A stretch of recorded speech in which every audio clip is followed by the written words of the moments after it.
दोस्तों अस्सलाम वालेकुम।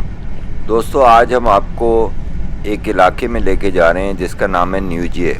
ये बीजिंग का एक बहुत पुराना मुसलमानों का इलाका है जहाँ करीब 1000 साल पुरानी मस्जिद भी है। इस इलाके में मुसलमानों के खुर्दोनोश की अशिया, गोश्त वगैरह सब कुछ मिलता है। तो हमारा प्लान ये है कि हम वहाँ से गोश्त लेके आएँ और फिर आपको एक हमारी स्पेशल रेसिपी है बीफ कढ़ाई की, वो बना के आपसे शेयर करें। तो चलो चलते हैं। ये अब हम यहाँ पहुँचे हैं और ये सारा जो इलाका है ये मुसलमानों का इलाका है। ये आपको जो सारी शॉप्स नज़र आ रही हैं सारी हलाल गोश्त की और मुसलमानों की जो बड़े ट्रेडिशनल स्नैक्स हैं बीजिंग के, वो यहाँ पे मिलते हैं। 这看腰窝回瘦了，想肥点还瘦一点炖着吃。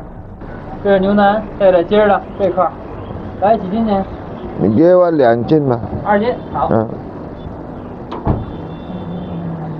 可以吧这块？可以。Assalamualaikum。我说这么。朋友，我需要嫩一点的牛肉。怎么吃的？我们炖着吃，我需要嫩的，非常嫩的肉。非常嫩的肉。对。好，那这个最嫩。先过去啊，就是现在这个还有这个，这是最嫩的。啊，然后这规定速度也要多高？这是牛里脊，绝对嫩。मैंने इसको कहा है कि मुझे उसके क्यूब्स बना दे। 那块儿。可以可以。सबसे पहले हमने बीफ को उबलने के लिए रख दिया। मैं देचके में इनको उबाल रहा हूँ। आप चाहें तो आप कुकर में बना सकते हैं। इसे तकरीबन लगेंगे कोई 40 मिनट उबलने के लिए। तो फिर हम 40 मिनट के बाद मिलते हैं। गोश्त को बॉयल करते वक्त जो एक इम्पॉर्टेंट स्टेप है, आप चाहे कुकर में बना रहे हो या देचकी में बना रहे हो, उसको शुरू का जो पार्ट है बॉइलिंग का, उसमें उसको ऊपर कवर ना करें उसे। जब वो बॉयल होना शुरू हो जाए तो उसके ऊपर से ये मैल सी आ जाएगी, ये तमाम मैल अच्छी तरह निकाल दें, क्योंकि ये वो फैक्टर है जिसकी वजह से गोश्त में पकने के बाद बाज़ स्मेल जो आती है वो हमें वो इस मैल की वजह से आती है।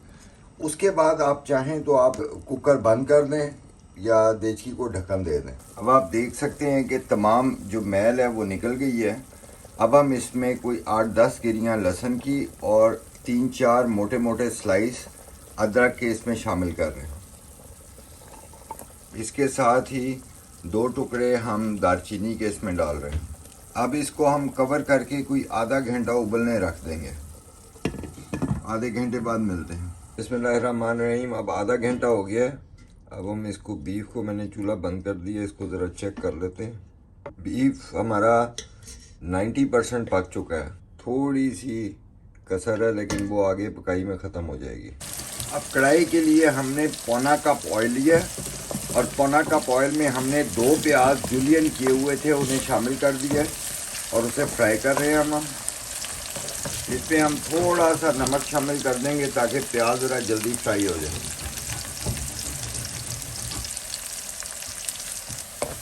प्याज हमारा ब्राउन होना शुरू हो गया। इस वक्त हम इसमें 2.5 टीस्पून के करीब चॉप लहसुन है। प्याज हमारा जितना हमें चाहिए उतना ब्राउन हो गया है। अब हमारे पास तकरीबन 4 टमाटर हैं बड़े, वो हमने स्लाइस किए हुए हैं, वो इसमें शामिल कर दें।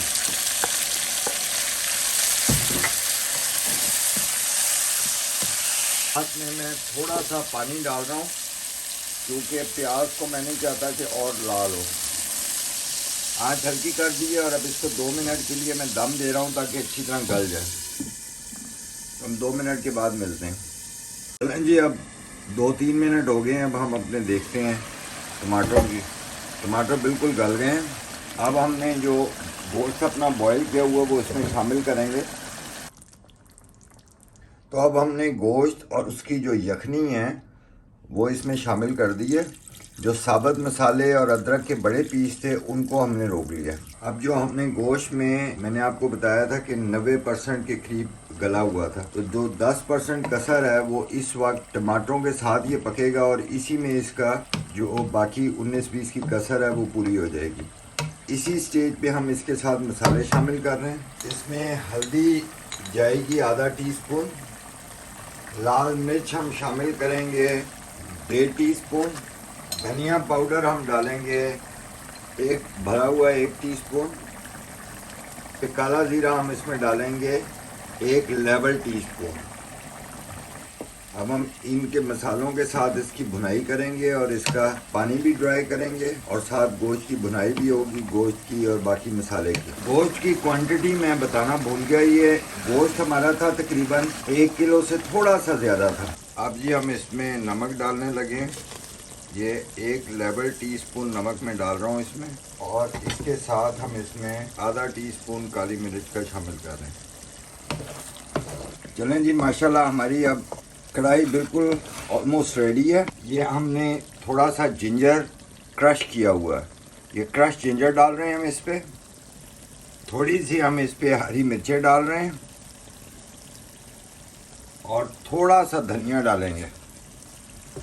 इसके बाद हम इसको मिक्स कर लेंगे। मिक्स करके हम इसमें बिल्कुल थोड़ा सा पानी ऐड करेंगे और 1 मिनट का इसको दम देंगे। ये इससे जो जिंजर हमने डाला है उसका फ्लेवर और हरी मिर्चों का फ्लेवर अच्छी तरह सारे मसाले में आ जाएगा। आंच कम कर देंगे और इसको 1-1.5 मिनट का हम दम देंगे। चलें जी, अब हम इसको फाइनल करते हैं। इस पर हम थोड़ा सा ½ टीस्पून गरम मसाला डालेंगे, 1 टीस्पून चिकन पाउडर डालेंगे और थोड़ी सी हम इसके ऊपर मेथी डालेंगे। तकरीबन 1 टीस्पून मेथी है। ये से इस तरह हम ज़रा भुर के हाथ से और इस पे शामिल कर दें। इस पे दही भी डाला जा सकता है, थोड़ा सा आखिरी स्टेज में शामिल किया जा सकता है, लेकिन हमारे टमाटरों में खटास काफ़ी थी तो इसलिए मैंने दही नहीं डाला। अगर आपके टमाटर लाल सुर्ख ज़रा मीठे हों तो आप थोड़ा सा दही भी डाल सकते हैं। चलें हम अब इसको डिश आउट करते हैं और ट्राई करते हैं। बिस्मिल्लाहिर्रहमानिर्रहीम। बड़ी बेहतरीन, बड़ी ज़बरदस्त खुशबू है। आप लोग ज़रूर बनाइएगा और ज़रूर ट्राई कीजिएगा।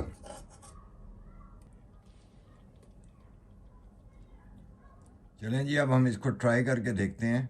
बिस्मिल्लाहिर्रहमानिर्रहीम। बिल्कुल मुलायम हो गया गोश्त, अल्हम्दुलिल्लाह बहुत ही मज़ेदार जायका है। तंदूरी रोटियां मंगवाएं, तैयारी करें और इन्जॉय करें। हमारी वीडियो पसंद आई हो तो काइंडली इसको लाइक करें, शेयर करें और सब्सक्राइब करें। Thank you very much for watching. अपना ख्याल करें, अपने घर वालों का ख्याल करें, अपने गिरदो नवा हर शख्स का ख्याल करें।